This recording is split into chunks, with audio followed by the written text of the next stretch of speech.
Ngayon, nasa mature stage in your life, you're 30 years old. Yeah, I'm I think 30. pag 30 ka na, medyo mas stable na yung mindset mo na ito ang gusto ko sa babae, ito yung hindi ko gusto sa babae. Ngayon, medyo pag 30 ka na, medyo tas nagkaroon ka na rin ng mga relationship na ano mo na nananavigate mo na ito ang mga qualities na gusto ko. Isa-isahin natin. Go! Siyempre, physically, maganda. Siguro, chinita na, hindi masyadong chinita. Ayo.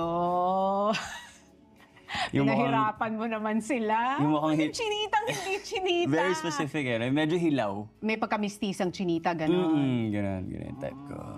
Maputi. Maputi. Mahilig siya sa maputi. Chinitang, hindi may pagka-chinitang mistisa. Yeah. Kayo na bahala mag-isip kung ano yon. Okay, ano pa yung isa? When you look at a girl, anong una mong napapansin? Ay? May ganun no? Pero dito tayo sa personality. Ano yung attractive sa'yo pagdating sa personality ng isang babae? Someone who's really nice, genuinely nice. Yung may empathy. Na ang hirap i-determine ngayon kung ano ba yung nice and genuinely nice. Yeah, exactly. Diba? Someone who's in touch with life. And mamahalin ako, syempre. Caring. And understands my job.